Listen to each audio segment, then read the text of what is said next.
மழுங்கிழிஞ்ச கோவில்கள் எல்லாம் தூக்கி நிறுத்தின பெருமை விஜயநகர சாம்ராஜ்யத்துக்கு உண்டு. அப்பேற்பட்ட ராமராயர்கிட்ட போய் நான் பணம் வாங்கிட்டு வரேன், நம்ம பண்டரிப்பூர்ல பெரிய கிராண்ட் அவங்க மேளா பண்ணலாம் அப்படின்னு சொல்லிட்டேன். இந்த பாகவதர் போயிருக்கார். இவர் எப்படி போயிருக்கார் அப்படின்னா, இவர் பார்க்கறதுக்கு எப்படி இருக்கார் அப்படின்னா, பரட்ட தலை, அழுக்கு வேஷ்டி, அதுவும் அந்த வேஷ்டி கிழிஞ்சு போயிருக்கு. இவர் நேர போறார், ராமராயர்கிட்ட போறார். ராமராயர்கிட்ட போய் கேட்கிறார், ராமராயா, நான் பண்டரிபுரத்துலேருந்து வந்திருக்கேன், நாங்க ஒரு பெரிய அவங்க மேளா பண்ணலாம்னு இருக்கோம், கொஞ்சம் பணம் தேவைப்படுது, நீ கொடுத்தாலும் வந்திருக்கோம் அப்படின்னு. உடனே ராமராயருக்கு என்ன விஷயம்னா, ராமராயருக்கு எல்லாமே அம்பாள் தான். அம்பாள் தான் அவனுக்கு எல்லாமே. அம்பாளுக்கு பெரிய கோவில் கட்டி வச்சிருக்கான், வைரமும் பட்டும் அப்படியே ஜொலி ஜொலிக்கும் அந்த கோவில்ல, அவ்வளவு கிராண்டா பண்ணி வச்சிருக்கான். அவனுக்கு எல்லா சுவாமியுமே ஒரு ஆளே கிடையாது, அம்பாள் மட்டும்தான் எல்லாம் அவனுக்கு. அம்பாள் தவிர்த்து எதுவுமே கிடையாது இந்த உலகத்துல. நம்மள ராமராயன் போய் பாண்டுரங்கனுக்கு கேட்ட உடனே அவன் ரொம்ப அசிங்கமா பேசுறான். என்னது, உங்க பாண்டுரங்கனுக்கு ஒரு அவங்க மேலா ஒரு ஃபங்க்ஷன் நடத்திக்கு பணம் இல்லையா ஐய அப்படின்ட்டான். அதுக்கு போய் பணம் கேட்டு வந்திருக்கே, வெக்கமா இல்ல? எங்க அம்பாவை போய் பாத்தியா, வயிறும் பட்டுமா எங்க அம்பாள் ஜொலிக்கிறா, எங்க அம்மாவோட அழக பாரு. போய் போய் பணம் இல்லைன்னு பண்டரிபுரத்துலேருந்து கிளம்பி நாக்க தொங்க போட்டுட்டு பணத்துக்காக வந்திருக்கான் அப்படின்னு நான் சொல்லிட்டேன். இருக்கோ மனசே ஆள, நம்ம பாண்டுறங்கல்ல, நம்ம பண்டரிபுரத்தை இப்படி சொல்லிட்டாரே அப்படின்னு இவன் ஒரு ஃப்ளோல சொல்ல ஆரம்பிக்கிறான். ராஜா, உங்களுக்கு தெரியாது எங்க பண்டரிபுரம் எப்படி இருக்குன்னு. எப்படி இருக்கு தெரியுமா? நான் சொல்றான், ரத்ன ஜடிதமான கோபுரம். கோபுரம் எப்படி இருக்கான்? ரத்னத்தாலேயே அழைச்சிருக்கிறான். ரத்ன ஜடிதமான கோபுரம், பிரகார சுவரெல்லாம் தங்கத்தில் இருக்கு. 48,000 ரிஷிகள்லாம் தவம் இருக்கா. கிண்ணறர், கிம்புருஷா, சப்த சமுத்திரங்கள், பிரம்மருத்ராதி தேவர்கள், பிரகலாதனார்த பராசர வியாசம் கணேஷ சுகசௌனகர்கள் எல்லாரும் வந்திருக்கா. இப்படின்னு சொல்லிட்டே போறார். அவரோட ஊரோட பெருமையா, அவர் சந்தோஷம், பாகவதர் இல்லையா என் ஊர் அப்படின்னு அடிக்கிட்டே போறார். இதெல்லாம் உண்மையான கேட்டா கேட்க கூடாது நீங்க, அப்படியே ஒரு ஃப்ளோல சொல்லிட்டே போறார். ரத்னமா இருக்கா அப்படின்னு கேட்டா அவருக்கு ஏற்கும், நம்ம சுவாமி எப்படி சொல்லிட்டாரு, நம்ம ஊர் அப்படி சொல்லிட்டாருன்னு சொல்லிட்டே போறார். அவருக்கு எது சொல்ல வச்சுதோ தெரியல, படப்படன்னு சொல்றார். சொல்லும் போது என்ன பண்ணிட்டார், அதோட டீசெண்டா எழுதிருக்கலாமா? இவர் சொன்னார், ராஜா எங்க ஊர் அப்படி இருக்கு, இப்படி இருக்கு, இந்த பாண்டரங்கன் கோவில் இப்படி இருக்கு, அப்படி இருக்குன்னு சொல்லிட்டு கடைசியில அங்க அம்பாள் தான் தினமும் கோவில பெருக்கி கோலம் போடுறாங்க. வந்து தேயாத்திர ராமராயருக்கு ராஸ்கல், நீ என்ன சொல்லியிருந்தாலும் பரவாயில்ல, அம்பாள் எங்க அம்பாள், நான் அவளை தங்கத்திலையும் வைரத்திலையும் வைடூரியத்திலையும் ஜொலிக்க பண்ணிட்டு இருக்கேன். என்னது, அவ பாண்டரங்கன் கோவில பெருக்கி கோலம் போடுறாளா? என்ன வேலைக்காரி நினைச்சியா? அவன் கோவம் வந்தது. ராமராயர் சொல்லிட்டான், பாரு, நான் இப்ப உன்னோட வருவேன், நான் இப்ப உன்னோட வருவேன் பண்டரிபுரத்துக்கு. அங்க மாத்திரம் அம்பாள் கோலம் போடல, பாண்டரங்கன் கோவில பெருக்கல, நீ மாட்டினடா படவா அப்படின்ட்டான். இப்ப என்ன பண்றதுன்னு புரியல. இவன் நினைச்சு நான் பேசாம இருந்திருக்கலாமே, நம்ம என்னத்துக்கு இப்படி ஃப்ளோவா சொன்னோன்னே தெரியலையே அப்படின்னு நினைச்சுக்கிறான். கிளம்பு அப்படின்ட்டான். இப்படியே கிளம்புறான். அப்படியே இவர் நினைச்சுக்கிறார், என்ன என் உயிரை வெட்டுவான், என்னை கொண்டுடுவான், அவ்வளவுதானே, எனக்கு ஒன்றும் செத்து போறதுல ஒன்றும் கவலை இல்லை. ஏன்னா பகவானே, நான் வைகுண்டத்துக்கு மாத்திரம் வரமாட்டேன், ஏன்னா நீ வைகுண்டத்துல நீயே இல்லை, நீயே பண்ற பொருளா தான் இருக்க, அப்புறம் எனக்கு என்ன வைகுண்டத்துல வேலை அப்படின்னு சொல்லிட்டு இருக்கார். நேர அவன் ஒரு ரத்தத்தை எடுத்துட்டான்.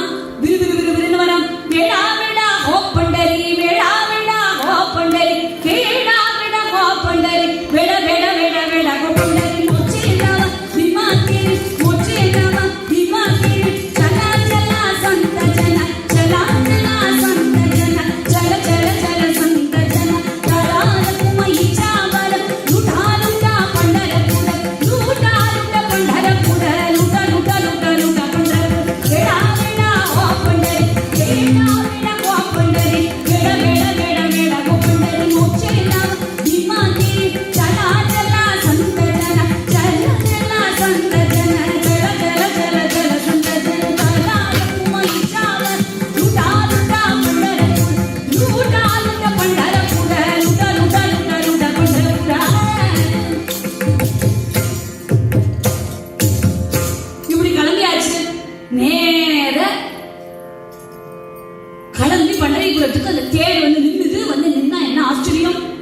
நிஜமாவே கோபுரம் ஜொலிக்கிறது தங்கத்துல.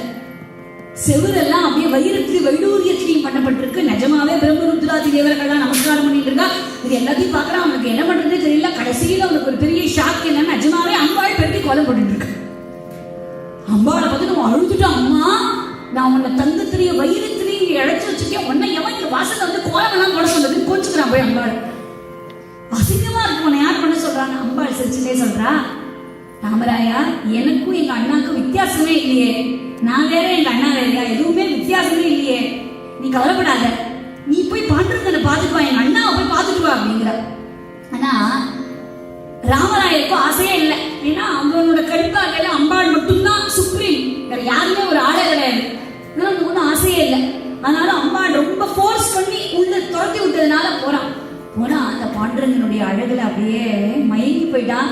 அப்படியே அந்த அழகை பார்த்து மயங்கி அவனுக்கு ஒண்ணுமே பேச வரல. அப்படி ரசிச்சுட்டு இப்ப என்ன பண்ணா, ஃபர்ஸ்ட் வரவே மாட்டேன் நான் சொன்னான் இல்லையா, ₹1 கூட தர மாட்டேன் இல்லையா, இப்ப என்ன சொல்றான், பாண்டுரங்கா உன்னை விட்டு போக மாட்டேன், நான் போனோம்னா நீயும் என்னோட வா அப்படின்ட்டான். பாண்டுரங்கன் சொன்னா, டேய் நான் இங்கதான் இருப்பேன், நானும் வர முடியாது, நீ எப்ப வேணாலும் வந்து தரிசனம் பண்ணிட்டு போங்கிற. இல்ல நீ மாத்திரம் வரலைன்னா நான் இங்கே உயிரை விட்டுருவேன் அப்படிங்கிற. நமக்கு தெரியும், செத்து போறேன்னு சொல்றவன் எவனுமே சாக மாட்டான். இவன் வந்து பகவான் கருணாமூர்த்தி இல்லையா, அதனால பகவான் பாரு, ஐயோ ஒரு பக்தன் நான் கிளம்புறானே, விளையாடணும் தீர்மானம் பண்ணிட்டார், அவருக்கு தெரியாதா என்ன, அதனால கிளம்பிட்டார். அவரோட போயிட்டார். இங்க மக்கள்லாம் அழுதுட்டு இருக்கா, பாண்டுரங்கா நீ இல்லாம எங்களுக்கெல்லாம் பண்டரபுரத்துல வாழவே தெரியலையே, பண்டர்பூர் அப்படியே சோகமயமா இருக்கு. சுவாமி ஹம்பி போயிட்டார். ஹம்பியில என்ன பண்ணிட்டார் ராமராயா, இங்க எல்லாம் நம்ம பார்த்தோம் இல்லையா, ஆரம்பத்துல நாமதேவர் சட்டை தைச்சுட்டே பாடுவார், சோகாமேளர் மாடெல்லாம் ஓட்டிட்டே பாடுவார், சவதாமாலி தோட்டத்துல வேலை பார்த்துட்டே பாடுவார். இதெல்லாம் இயற்கையா அவ பண்ணிட்டு இருப்பா. அங்கேயும் எல்லாமே கமர்ஷியலைஸ்டு. அந்த கோவில்ல ஹம்பியில பாண்டுரங்கன் கோவில் என்ன பண்ணா, 6 to 7 சோன்சோ பார்ட்டி பக்கவாதியோட வந்து பாடுவா, 7 to 8 அவன் பாடுவான், இவன் பாடுவான். பாண்டுரங்கனால அதை கேட்கவே முடியல. எல்லாமே ஆத்மார்த்தமாவே இல்லை, எல்லாம் ரொம்ப செயற்கையா இருக்கு. பகவானுக்கு எப்படிதான் தப்பிக்கிறதுன்னு பார்த்துட்டு இருக்காரு. இப்படியே இருக்கக்கூடிய நேரம் தான் நம்ம பானுதாசர் இருக்காரு இல்லையா, சின்ன பானு அப்படியே தீர்த்த யாத்திரையா போயிட்டு பாண்டுரங்கனுக்கு போய் நான் பாண்டுரங்கனை அழைச்சிட்டு வரேன்னு சொன்னாரே, பண்டரிபுரத்துக்கு ஹம்பியிலேருந்து. அவர் அதை பார்த்துட்டு இப்பதான் வர வந்த உடனே பெரிய கியூ நிக்கிறது, எல்லாரும் கியூல போய் பகவான தரிசனம் பண்ணுவா. ஆனா இவர் என்ன பண்ணாரு, கியூல போய் சுவாமி திட்டுற, பாண்டுரங்கன் உனக்கு வெக்கமாவே இல்லையா, அறிவே இல்லையா, என்ன கூப்பிட்டு போயிடுவியா நீ பின்னோடையே, உனக்கு வந்து அவ கூப்பிட்டு அவள் போக போர் அடிச்சுட்டோம், பிஸ்தா பாதாம் முந்திரி எல்லாம் கேட்கறதோ, அதனால தான் ஹம்பிக்கு போயிட்டியோ, அவ கொடுக்கறதுலாம் உனக்கு இஷ்டமா இல்லையோ அப்படின்னா. அப்படி சொல்ல பாண்டுரங்கன் சொல்றானா, ஏ பானுதாசா நீ என்ன வேணா திட்டுடா, ஆனா ஒரு அபங்கம் பாடிட்டு திட்டுடா அப்படிங்கிறானா. ஏன்னா பானுதாசருக்கு அபங்கம் கேட்கணும்னு பாண்டுரங்கனுக்கு ஆசையா இருக்கேன்னா, எல்லாமே கமர்ஷியலைஸ்ட் அபங்ஸ், ஆத்மார்த்தமா ஒரு பாட்டு கேட்கணும்னு ஆசைப்படுறான். அங்க வந்ததுல இருந்து பண்டரிபுரத்துல இருந்து வந்ததுல இருந்து நல்ல அபங்கமே அவன் கேட்கல. அல்ல ஒரு பாட்டு பாடுறா அப்படிங்கிற. பானுதாசன் சொன்ன ஸ்ட்ரிக்டா, அது ஒண்ணுதான் உனக்கு குறைச்சு நிற்போம், ஒண்ணும் பண்ண முடியாது, நீ மரியாதையா வரேன்னு சொல்லு, பண்டரிபுரத்துக்கு அப்புறம் பாடுறேன் அப்படிங்கிற. பகவான் சொன்னார், சரி பொறுத்துக்கோ, ஒரு 4-5 days வெயிட் பண்ணு, நான் எப்படியாவது ஏதாவது ஒரு விளையாட்டு பண்ணிட்டு வரேன், ஆனா நீ ஒரு அபங்கம் பாடுறான்னு சொல்ல. பிருந்தாவனி வேணு பிருந்தாவனி வேணு வாஜே பிருந்தாவனி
பாண்டுரங்கன் அப்படியே சந்தோஷப்பட்டு என்ன பண்ணா, இந்த ரொம்ப நாள் ஆச்சா நல்ல அபங்கம் கேட்டேன், பானுதாசர் பாடின உடனே பாண்டுரங்கனுக்கே ஒரு மாதிரி ஆயிடுச்சு.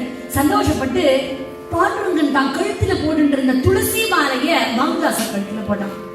நம்ம நினைச்சுட்டு இருப்போம் அவ்வளவுதான். அவன் என்ன பண்ணா, அவன் கப்பட்ட நாட்டக சூத்திரதாரி இல்லையா, அவன் என்ன பண்ணா அந்த துளசி மாலையோட சேர்த்து ஒரு நவரத்ன மாலையை ராமராயர் கிஃப்ட் பண்ணிருக்க. பாருங்க, பெரிய இடத்துல வந்திருக்க ராமராயோட மாலையை சேர்த்து பானுதாசருக்கு போட்டு விட்ட. இந்த பானுதாசர் ரொம்ப பாவம், அவருக்கு என்ன போட்டிருக்கானே தெரியாது. ஏதோ போட்டா அவர் பாடுக்கு அவங்க மாட்டிட்டே இருக்கார். நதிக்கரையில பாடுறாரு, அங்க நின்று பாடுறாரு, இங்க நின்று பாடுறாரு. மறுநாள் ஓ நந்தலால், ஓ நந்தலால் கதவை திறக்கிறா. கதவு திறந்துன்னா நவரத்ன நெக்லஸ காணும் அப்படின்னு, ரொம்ப காஸ்ட்லி, எவ்வளவோ கேரட், அது காணும் காணும் கேட்கிறா. எல்லாரும் கேட்கிறாங்க, உங்களுக்கு யாரு மேலேயாவது சந்தேகம் இருக்கா, சுவாமியோட நெக்லஸ் எடுத்தது யார் அப்படிங்கிறா. எல்லாரும் மொத்த மேலேயே சந்தேகமா இருக்குங்கிறா. யாருன்னா நம்ம பானுதாசர். ஏன்னா அவர் தான் கியூல நின்று நின்று எல்லாரையும் திட்டினார் இல்லையா சுவாமியா. இவன் தான் வித்தியாசமா இருந்தான், இவன் தான் எடுத்துருக்கணும் இந்த ஊர்ல அப்படின்னு பார்த்தா கரெக்டா பானுதாசர் கழுத்துல இந்த நவரத்ன மாலை இருக்கு. யாரும் அவரை கேள்வியே கேட்கல, எப்படி உங்க கழுத்துக்கு வந்ததுன்னு கேட்கல, யாரு போட்டான்னு கேட்கல, ஒண்ணு கேட்கல. அப்படியே பிடிச்சு அப்படியே குண்டுக்கெல்லாம் அவரை தூக்கிட்டு போயிட்டாங்க. தூக்கி போனா பானுதாசர் ஏன்னா பிடிச்சிட்டு வரேன்னு கேட்கல. அவர் மாடுக்கு விட்டல விட்டல ஜெய ஜெய விட்டல விட்டல விட்டல ஜெய ஜெய விட்டல விட்டல விட்டல ஜெய ஜெய விட்டலான்னு பாடிட்டு இருக்கா. அவரை கருமரத்துல ஏற்ற போறான், கொல்ல போறான். ஒரு மரம், அந்த மரத்துல கயத்தை கட்டி இவர் இழுத்து உள்ள போறா. உயிர் போறது அப்ப கூட அவர் வந்து கவலைப்படல. நீ உயிர் இருந்தா பாண்டுரங்க நாமத்தை சொல்ல போறேன், போனா அன்பு பகவான் தான் எனக்கு என்ன அப்படின்னு இருக்க. அந்த க்ஷணம் பகவான் ஒரு விளையாட்டு விளையாடுறான். என்ன, ஒரு கழு மரம் இருக்கு இல்லையா, அந்த மரம் அப்படியே பட்டு போயிடுச்சு. அந்த பட்டு போன மரம் அப்படியே பார்த்துட்டே இருக்கும் போது பட்டு போன மரம் துளிருக்கு. அந்த கயிறு காணாம போச்சு. ஒரு அசரீதி வாக்கு ஒலிக்கிறது, ஹே ராமராயா, தப்பு பண்ணிட்ட. நான் உனக்கு சொல்லியிருக்கேன், என்ன சொன்னேன், ஒரு பாகவத அபச்சாரம் பண்ணினேன்னா நான் மறுபடியும் பண்டரிபுரம் போயிடுவேன். நீ பாகவத அபச்சாரம் பண்ணாத வரைக்கும் தான் உன்னோட இருப்பேன்னு சொல்லியிருந்தேன். ஆனா நீ ஒரு பாகவத அபச்சாரம் பண்ணிட்ட, அதனால நான் உன்னோட இருக்க மாட்டேன் அப்படின்னு சொன்ன அந்த க்ஷணம் ராமராயனுக்கு இப்ப என்ன பண்றதுன்னு தெரியல, மாட்டின்ட்டான். இனிமே அப்படியே நமஸ்காரம் பண்ணி, பகவானே நீ எப்போதும் என்னுடைய ஸ்மரணையில இருக்கணும்னு பிரார்த்தனை பண்றான். ஓகே ரைட், நான் கிளம்புறேன் பண்டரிபுரத்துக்கு அப்படின்னு ஜாலியா பகவான் கிளம்பிட்டான். இப்ப இன்னொரு விளையாட்டு விளையாடுற பானுதாசர்கிட்ட சொன்னார். பானுதாசர் சொன்னார், எல்லாம் முடிஞ்சிருந்தோம்னா வா கிளம்பலாம், பொட்டி பொடிக்கை தூக்கிக்கோ, கிளம்பு போன ஊருக்கு அப்படின்னு. பாண்டுரங்கன் சொல்ற, என்னடா தேவை இல்ல, விருந்தெல்லாம் நான் உன்னோட நடந்து வர மாட்டேங்கிற. ஏன்னா ராமராயன் ஒரு சேரியட்ல தானே அழிச்சு வந்திருக்கான் ஹம்பிக்கு. அப்ப ஹம்பிலே மறுபடியும் நான் ஊருக்கு வரணும்னு எனக்கு ஒரு தேர் வைக்கிற. பானுதாசர் சொன்னார், very sorry, I am poor Brahmin அப்படின்ட்டு. நானா ஒரு ஏதோ அண்ணாடன் கேஸ், நானே ஏதோ பாட்டு பாடி பஜனை பண்ணிட்டு இருக்கேன், உனக்கு தேரெல்லாம் வச்சு அழிச்சு வர முடியாது. ஏன்னா உனக்கு பண்ணி ஒரு ஜோல்டா பை, ஒரு ஷோல்டர் பேக் வச்சிருக்கேன், அதுக்குள்ள ஒரு சின்ன சாக்பி சைஸ்க்கு மாறிக்கும், நாமக்கட்டி சைஸ்க்கு நான் உன்னை எடுத்துன்னு போறேன். அப்ப பாண்டவன் என்ன பண்ற, சின்ன நாமக்கட்டி சைஸ்க்கு மாறிட்டாரேன்னு பார்த்தா அதையும் நம்ப முடியல. உள்ளுக்குள்ள போயிட்டு அப்படியே வெயிட் கணக்குது. பானுதாசரை தூக்கவே முடியல. அப்பதான் பானுதாசர் சொல்ற, பாண்டுரங்க பாரு, விளையாட இது நேரமான, நீ விளையாடுறதுக்கு நானா கிடைச்சேன், ஏதோ நான் அழிச்சு போலாம் பார்த்தா இப்படி என்னையே படுத்துறீங்க, நான் என்ன பண்ணுவேன் பாரு, நான் ஒண்ணுதான் பண்ண முடியும், நீ வந்து கொஞ்சம் வாரெல்லாம் அடக்கிக்கோ, விஷமத்தெல்லாம் கொஞ்சம் மூட்டை கட்டிக்கோ, பண்டரிபுரத்துல போய் உன் பக்தாளோட விளையாடு, இப்ப என்னோட விளையாடாது, எனக்கு தெம்பு இல்லை, நீ பேசாம கப்பு சிப்புன்னு பண்டரிபுரத்துக்கு வா அப்படின்னா. பண்டரிபுரத்துக்கு சுவாமி போறார். பண்டரிபுரத்துக்கு போகும்போது அந்த எப்ப அந்த பவுண்டரிய தொட்டாரோ அந்த க்ஷணம் பானுதாசர் கண்ணிலேருந்து ஜலம் கொட்டுறது. ஆஹா, பாண்டுரங்கன் ஆட்சி வந்துட்டேன், ஹம்பிலேருந்து பாண்டுரங்கன் வந்தாச்சு, பாண்டுரங்கன் வந்தாச்சு, பண்டரிபுரத்துக்கு வந்தாச்சு. தன்ய கன்யா கேன கர, தன்ய கன்யா கேன கர, பூவை குண்ட பண்டல பூர, பூவை குண்ட பண்டல பூர, தன்ய கன்யா சந்திரபாகா, தன்ய கன்யா சந்திரபாகா, தன்ய கன்யா சந்திரபாகா, தன்ய கன்யா சந்திரபாகா, மத்ய புண்டரீகா உபா, மத்ய புண்டரீகா உபா, தன்ய கன்யா வேணுநாத, தன்ய கன்யா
பண்டரிபுரத்துக்கு வந்தார். நிறைய மகானுடைய சரித்திரத்தை சொல்லிட்டே போனா. ஒரு 5 நிமிஷத்துல சொல்லணும்னா, சமர்த்த ராமதாசர் நீங்கெல்லாம் நிறைய பேர் கேள்விப்பட்டிருப்பேன். ஹிந்து சாம்ராஜ்யம் கண்ட சத்திரபதி சிவாஜியோட குரு. அவர் ராமரை தவிர யாரையுமே வேண்டிக்க மாட்டார், எல்லாமே ராமர் தான். இவன் அம்பாள் சொன்னா இல்லையா, ராமராயர் அந்த மாதிரி. ஒரு சிவாஜி வரான், குருவே நான் பண்டரிபுரத்துல ராஜ்ய அபிஷேகத்தை கொடுத்துருக்கேன், நீங்க கண்டிப்பா வரணும். அவர் சொன்னார், பாருப்பா எனக்குலாம் எல்லாம் செட் ஆகாது, நான் எல்லாம் வரமாட்டேன், எனக்கு ராமர் தான் எல்லாம், நான் பாண்டுரங்கெல்லாம் பார்க்க வேண்டிய எனக்கு அவசியமே இல்லை, எனக்கு ஐ ஹவ் நோ இன்ட்ரெஸ்ட். அப்படின்னா நானும் அந்த ராஜ்ய அபிஷேகத்தை கேன்சல் பண்ணிடுறேன் அப்படின்னு உடனே சமர்த்த ராமதாசருக்கு தோணித்து, ஒரு நல்ல காரியம் பண்றேன் சிஷ்யம், அதை போய் நம்ம கெடுத்துதான் இருக்க வேண்டாம், சரி என்னைக்கு வரணும் சொல்லு அப்படிங்கிற அந்த திதி நேரம் எல்லாம் கேட்டுட்டாரா. முந்தின நாள் தப்பா போயிடக்கூடாது, கரெக்டா அந்த டைமுக்கு தான் போனோம், முன்னாடியும் போயிடக்கூடாது, என்ன தேவையில்லாம பாண்டுரவனை பார்க்க வேண்டி வந்துடும் அப்படின்னு ரொம்ப ஜாக்கிரதையா அந்த டேட் அந்த டைமை பார்த்துட்டு சரியா போறார். பண்டரிபுரத்துக்கு போறார். பண்டரிபுரம் ஜாம் ஜாமன் இருக்கும் இல்லையா, எனக்கு சிவாஜி அபிஷேகத்துக்கு வச்சிருந்தா எப்படி இருக்கும், அதான் ஒண்ணுமே இல்லை, அப்படியே அமக்கணமே இல்லாம இருக்கு. அங்க ஒரு பூக்காரி இருக்கா, என்னம்மா நீங்க சிவாஜி ராஜ்ய அபிஷேகமாமே. அவர் சிரிச்சுட்டே சொல்றா, என்ன சாமி எங்க சிவாஜி ராஜா ராஜ்ய அபிஷேகத்துக்கு கொடுத்திருந்தா இப்படியா இருக்கும், இன்னைக்கு ஒண்ணும் இல்லையா, தப்பா வந்திருக்கீங்களோ என்னவோ அப்படின்னா. ஐயோ என்னவோ தப்பு நடந்திருக்கு, இல்லையே சரியா தானே வந்திருக்கோம்னு தோணிட்டு, சரி இனிமே நம்ம இங்க இருக்க வேண்டாம், என்னமோ எங்கேயோ லாஜிக் இடிக்கிறது அப்படின்னு தீர்மானம் பண்ணிட்டு அப்படியே யூ டர்ன் போட்டு வெளில போலான்னு பாக்குறேன். கிளம்பலான்னு பார்த்தா அந்த பூக்காரி சொன்னா, என்ன சாமி இவ்வளவு தூரம் வந்துட்டீங்க, பாண்டுரங்கனை பார்த்துட்டு தான் போங்களே அப்படிங்கிற. சரி பாண்டுரங்கனை தான் பார்த்துட்டு தான் போவேன், நமக்கு ஒண்ணு பாண்டுரங்கனை பார்த்தா அப்படியே பக்தி எல்லாம் வரப்போறது இல்லை, நமக்கும் ராமர் தான் எல்லாம், பாண்டுரங்கனை சும்மா பார்க்கணும், சரி பார்த்துட்டு தான் போவோமே ரொம்ப கேஷுவலா போற. உள்ள போறார். அந்த கல்ப கிரகத்துல பாண்டுரங்கன் இருக்கணும் இல்லையா, சமர்த்த ராமதாசர் இடம் பார்த்தாராம். அப்படியே ஜிகு ஜிகு ஜிகு ஜிகுன்னு கோதண்டத்தை ஏந்தின ராமர் லக்ஷ்மணனோடையும் சீதா தேவியோடையும் ஹனுமானோடையும் இருக்கக்கூடியதான காட்சி பார்த்துட்டு, ஏ ராமா நீயா, நானே பாண்டுரங்கன் நினைச்சுட்டேன் அப்படின்னு ஓடுறாரு. கிட்டக்க ஓடினா ஒரு க்ஷணம் இடுப்பு மேல கை வச்சுட்டு பாண்டுரங்கன் சிரிக்கிறானா, வாடா வா அப்படின்னு. அந்த க்ஷணம் முடிஞ்சது, எங்கேயோ தப்பு நடந்திருக்கு, அசரீரி வாக்கு ஒலிக்கிறது. இடுப்பு மேல கை வச்சிருந்தாலும் ராமன் நானே, கோதண்டத்தை ஏந்தினாலும் பாண்டுரங்கன் நானே அப்படின்னு அனுகிரகம் பண்ற. அப்படியே அவங்கம் பாடுற, நான் தப்பு பண்ணிட்டே பண்றேங்க, உனக்கும் ராமனுக்கும் வேகம் இருக்குன்னு நினைச்சுட்டேன். வாஸ்தவத்துல எந்த சுவாமிக்குமே வேகம் இல்ல. ஆங்கி மப்பராதி மப்பராதி அமோ ராம, ஆங்கி காங்கி திருட புத்தி அமோ ராம, ஆங்கி மப்பராதி மப்பராதி அமோ ராம. தப்பு பண்ணிட்டே அபராதம் அப்படிங்கிற நிறைய அபங்கங்கள் பாடுற.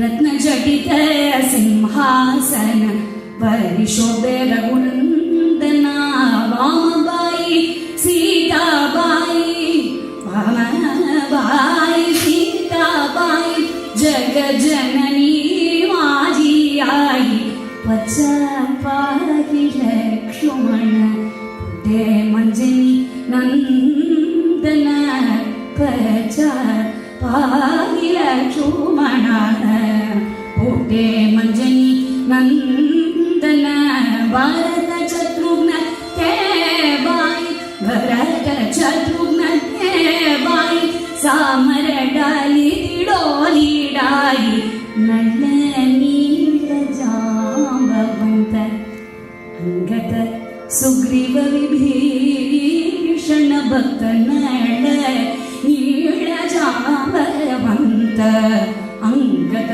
சுக்ரீவ விபீஷண பக்த தேக புத்தி நேணேன் காங்கி தாச அங்கித ராமாபாயி ரத்ன ஜடித ரத்ன ஜடித ரத்ன ஜடித சிம்ஹாசன வரிஷோபே ரகுநந்தன ரகுநந்தன ரகுநந்தனா. அதுக்கப்புறம் நிறைய அபங்கங்கள் பாடுற. நரஹரி சோனார்னு ஒரு பக்தர், அவர் சிவபக்தர், சிவனை தவிர யாரையுமே பார்க்க மாட்டேங்கிறார். அவர் பொற்கொல்லர், கோல்ட் ஸ்மித் இல்லையா, அவர் யாருமே பார்க்க மாட்டேங்கிறார். ஒரு சமயம் பாண்டுரங்கனுக்கு உத்தியானம் பண்ணணும்னு அவருக்கு ஒரு ஆப்பர்ச்சுனிட்டி கிடைக்கிறது. ஆப்பர்ச்சுனிட்டியில் அவர் பொறுத்தவரை ஏதோ ஒரு கான்ட்ராக்ட் அப்படின்னு வச்சுட்டார். அசிஸ்டன்ட் அனுப்புறார். அவங்க எப்ப எடுத்து வந்தாலும் 1/4 இன்ச்சு கூடுறது 1/4 இன்ச்சு குறையிறது இப்படியே கடைசியில பார்த்தா இதோட 4-5 அசிஸ்டன்ட் அமிச்சாச்சு வேஸ்ட். நம்மளே அவன் தாமோதரன் இல்லையா, அம்மாவோட கைத்துக்கே கட்டுப்படல, இவாழ ஜுஜுப்பி அவனுக்கு இல்லையா, அதெல்லாம் என்ன பண்றான், விளையாடுறான். 5வது இவரே போறாரு, சரி இனிமே அசிஸ்டன்ட் நம்ம ப்ராஜெக்ட் நம்மளே போவோம். ஆனா என்ன பண்றது, இந்த பாண்டுரங்கனாச்சே அவன் எப்படி பாக்குறது, சிவனை தவிர நம்ம யாரையுமே பார்க்க மாட்டோம். என்ன கண்ட கருப்பு துணியை கட்டிட்டு போற, இப்ப கண்ட கருப்பு துணி அவன் நல்லது, நம்ம தொட்டு பார்ப்போம், நம்ம டியூட்டி பண்ணி கொடுக்க வேண்டியது, அதனால தொட்டு பார்ப்போம்னு கண்ணை மூடிட்டு தொடரான். தொட்டா எப்படி இருக்கணும் பாண்டுரங்கன், 2 கண்ணு, மூக்கு, இடுப்பு மேல கை வச்சுட்டு அழகா இருக்கணும் இல்லையா, இதெல்லாம் எதுவுமே இல்லையா, எப்படி இருக்கலாம், மஸ்தகலிங்கா ஸ்வரூபலிங்கா ரூபா பங்கா சஜ்ஜன சங்கம். மஸ்தகலிங்கா பாட்டுல வந்து செங்கு சக்கரதர மஸ்தகலிங்கா அப்படியே முழுக்கு லிங்கம் மாதிரி இருக்காரா, இல்லையா நம்ம தப்பா வந்துட்டோமா, நம்ம லிங்கம் தானா, நம்ம சிவன் தானா அப்படின்னு சீச்சி அப்படின்னு கண்ணில் கருப்பு துணி இருக்கு தவால்னு அவுத்தார். பாண்டுரங்கன் சிரிக்கிறான், வந்துட்டியா அப்படின்னு. அந்த காட்சியை பார்த்தார். பகவான்லாம் ஒண்ணுதானே, சிவ ராம கிருஷ்ணா கோவிந்த நரஹரி நாராயணா காசி விஸ்வநாத பண்டரிபுர வாச ஸ்ரீ பாண்டுரங்கா சிதம்பரேஷா ஸ்ரீ நடராஜா நதஜன பாலக நவகிரக பூப பார்வதி சுகுமார கணபதி சந்தா ராம கிருஷ்ணா.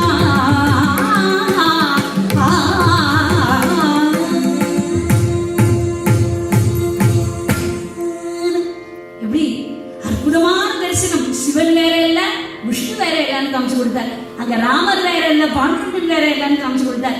இப்படி பெருமையோட பகவானுடைய பெருமையை அலாதி சொல்லிட்டே போலாம். ஏ கிருஷ்ணா, இப்படி ஒரு பக்தனுக்கும் ஒரு அனுகிரகம் பண்ணிட்டே இருக்கியே கிருஷ்ணா. பாண்டுரங்கா ஜெயதேவருக்காக அவர் ஸ்நானம் பண்ண போது ஜெயதேவ ரூபத்திலேயே வந்து கீத கோவிந்தத்தில் எழுதினியே, கபீர்தாசரோட துணிதஞ்சியே பாண்டுரங்கா. சஜனக சாய்க்காக மாமிசம் வித்தியே, தர்மாவோட வீட்டுல தண்ணி இறைச்சு கொடுத்தியே, நாமதேவருக்காக மழையில விழுந்த சுவரை கூட தூக்கி நிறுத்தினியே, நாமதேவருக்கு சமாதி விஸ்ராந்தி கொடுக்கணுங்கிறதுக்காக நாமதேவர் அபங்கம் பாடுற, அப்படியே ஊர் முழுக்க கொண்டாடுறா பண்டரிபுரத்துல. எல்லாரும் குதிக்கிறா, எல்லாரும் நாமகோஷம் ஜால்கா கோஷம் இருக்கும்போது பாண்டுரங்கன்னு குதிக்கிறான் அவளோட. நாமதேவ கீர்த்தன கலி பிரேம பரநாச்ச பாண்டுரங்கா, நாமதேவ கீர்த்தன கலி பிரேம பரநாச்ச.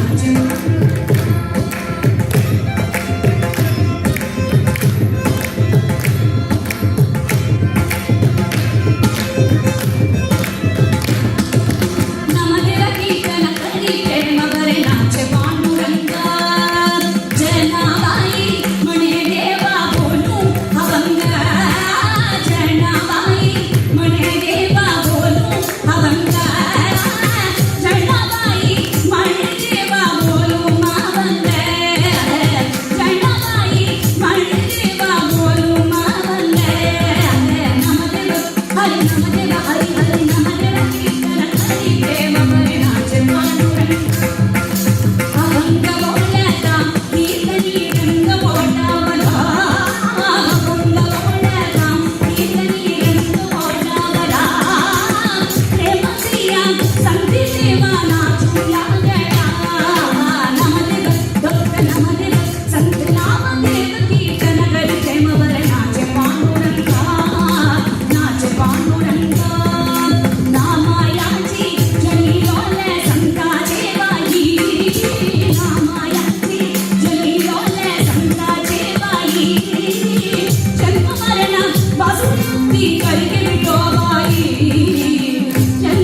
பக்தர் ஞானேஸ்வருக்காக எரும மாட்ட வேகம் சொல்ல வச்சு உலகத்துல துவேஷம் பாராட்டக்கூடாதுன்னு காமிச்சு கொடுத்தேன். பக்த ஏகநாதருக்காக அவருடைய வீட்டுல 12 வருஷம் வசிச்சியே பாண்டுரங்கா. தாசிபுத்திரன் விதுரன் வீட்டுல கஞ்சி குடிச்சியே. ரைதாஸ் ஏகாதசி பஜனையில ஈடுபடணும்னு 1000 ஜோடி செருப்ப அவனுக்கு பதிலா நீ தைச்சு கொடுத்தியே பாண்டுரங்கா. இப்படி உன்னுடைய பெருமையை நான் என்னன்னு சொல்லுவேன். இது இத்தனையும் நீ ஏன் பண்ற பாண்டுரங்கா? உனக்கு வேற வேலை இல்லையா அப்படின்னா நீ யாரு?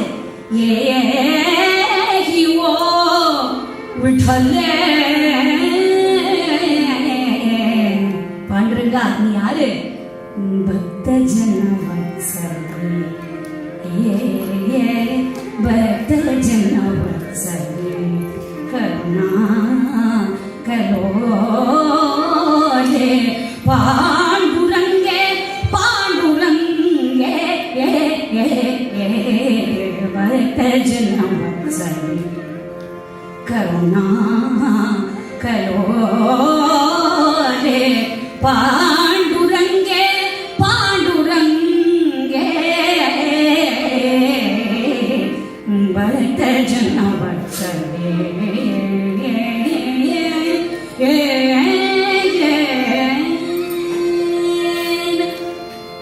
பாண்டுரங்கா விட்டலா உன்னுடைய பெருமையை சொல்லிட்டே போலாம். பண்டரிபுரத்துல தேவாதி தேவர்கள்லாம் கல்லாவும் மண்ணாவும் இருக்கு. அந்த க்ஷீர சமுத்திரமே கற்களா இருக்கு.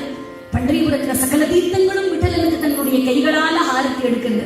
குண்டல தீர்த்தம், பிந்து தீர்த்தம், அகஸ்திய தீர்த்தம், ஜாபால தீர்த்தம், நாரத தீர்த்தம், பத்ம தீர்த்தம், லக்ஷ்மி தீர்த்தம், கௌசல்யா தீர்த்தம், முக்தகேசி தீர்த்தம், வாகீஸ்வர தீர்த்தம், எல்லா தீர்த்தங்களும் விட்டலனுக்கு ஆரத்தி எடுக்கும் போது நம்மளாமும் மனசார இந்த விட்டலனுக்கு ஆரத்தி எடுப்போம்.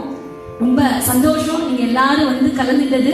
இன்னைக்கு ஜெகநாத் யாத்திரை அன்னைக்கு நம்ம எல்லாம் பாண்டுரங்கனுடைய ஸ்மரணை நமக்கு இருந்திருக்கு. எல்லாமே ஒண்ணுதான், ஜெகநாதனும் ஒண்ணுதான், பாண்டுரங்கனும் ஒண்ணுதான், எல்லா பகவானும் ஒண்ணுதான் பாக்குறோம்.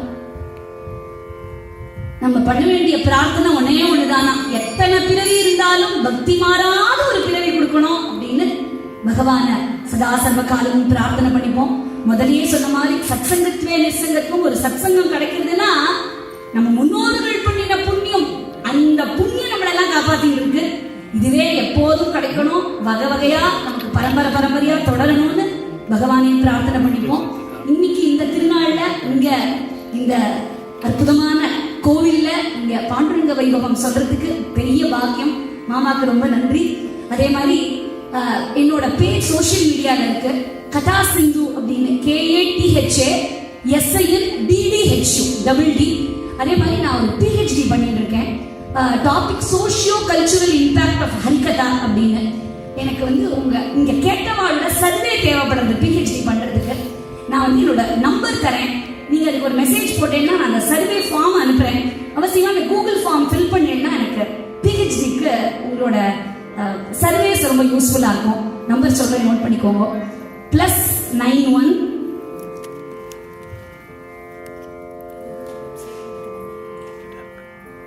சொல்லட்டுமா? +91 98 410 92 956 98 410 92 956. நீங்க ஊர் பேரை போட்டு உங்க பேரை போட்டீங்கன்னா நான் ஃபார்ம் அனுப்பிச்சு விடுறேன் அவசியமா. ஏன்னா இதை கலந்துட்டவா தான் அதை ஃபில் பண்ண முடியும், ஏன்னா கலந்துக்காகவா பண்ண முடியாது. அதனால உங்களோட சர்வே, உங்களோட மேலான ஆதரவு தேவை. ரொம்ப சந்தோஷம். தினமும் ஒரு ஆன்மீக தகவல் 1 minute ஷார்ட்ஸ் போட்டு இருக்கேன். அது யூடியூப்லயும் சரி, ஃபேஸ்புக், இன்ஸ்டாலையும் கதா சிந்துங்கிற பேர்ல KATHASINDDHU அவசியமா ஜாயின் பண்ணிக்கோங்க. ரொம்ப ரொம்ப சந்தோஷம். பாண்டுரங்கனுடைய ஸ்மரணை சதா சர்வ காலமும் இருக்க ஆரத்தி எடுத்துருவோம். ஜெய தேவ ஜெய தேவ ஜெய பாண்டுரங்க